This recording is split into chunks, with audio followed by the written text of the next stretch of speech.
Eguerdion, Iñaki Elkano nauzue, Nafarroatik etorria, BAPSako langilea, MAPSA Mondragon Korporazio Kooperatibako enpresa bat da, eta, bueno,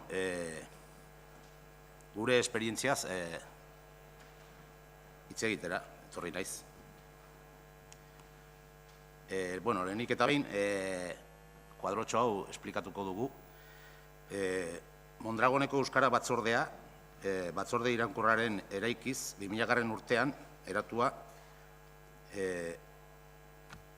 bueno, ikusi duzuenez, nerviostu egiten naiz, Mondragon Korporazio mai teknikoa badu lau talde, kooperatibatu elkartea, Nafarroan, Lea Artibaiko Euskara Batzordea, eta Goierriko Euskara Batzordea, eta Arabako Euskara Batzordea. Bueno, guk kooperatibatu elkartea osatu dugu Nafarroan, eta ikusiko dugu, bueno, hemen gaude.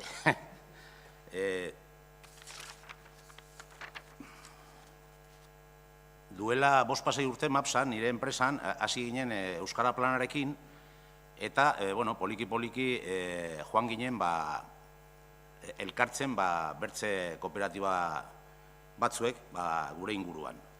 Guain, Nafarroan, badugu 5-6 enpresa, edo Euskara Planarekin, edo Euskara Planarekin astear daudenak. Hauek dira, Fagor eta Falla, Gugeu, Enbega, LKS, Caja Laboral Popular, Euskadiko Kutxa eta Soternar.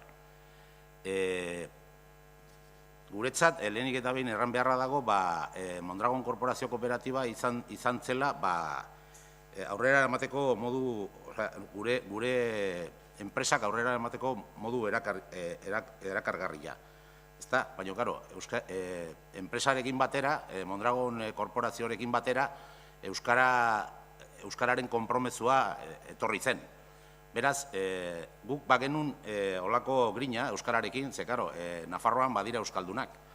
Baina, karo, ez genuen deus gure enpresetan Euskara normalizatzeko eta gure grina aurrera eramateko, baizik eta bakarrikan bolondrez moduan edo egiten genuen gauzak, ez? Beraz,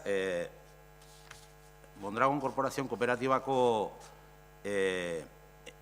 Euskara normalizatzeko oinarria hartuta hasi ginen, eta emunen bitartez, MAPSan, hasi ginen Euskara Planarekin, duela 5-6 urte edo.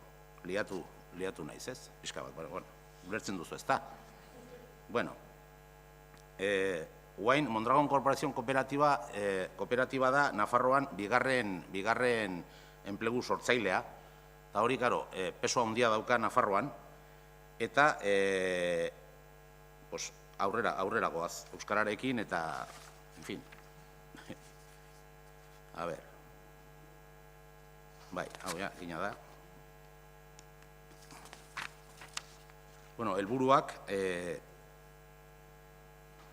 ikusten duzuenez, langile euskaltzaleak biltzea, euskararekiko sensibilitatea sustatzea, euskarari lan munduan sarbidea ematea, eta lan munduan euskara bultzatzea. Nafarroan, euskaldunak, euskarak behar dugu geure burua osoa izateko, ez? Eta naiz eta euskalduna gutxiengo izan, erdaldun askoz ere gehiago dago Nafarroan, gero eta normalago ikusten da Nafarroan, Nafarro soziedadean euskara. Eta naiz eta politikarien artean ez izan, gizartean bai, eta guk ikusi genuen hori, behar hori, ez? Gure fabriketan eta gure lan munduan euskara normalizatzea, eta hori egiten ari gara. Ez dakit. Bueno, funtzionamendua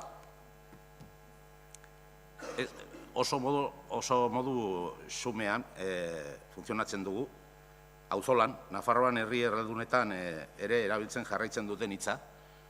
Oso demografikoki, urtean 4 bilera egiten ditugu, gu artean, enpresa guztien artean, egiten dugu fabrikaz fabrika, Tafallan, Iruñan, Lizarran, eta, bueno, han jartzen dugu amankomunean mai teknikoan hitz egiten dena, ni neu joaten naiz mai teknikora, Arrasatera, eta gero konpartitzen dugu denon artean Euskal Herri mailan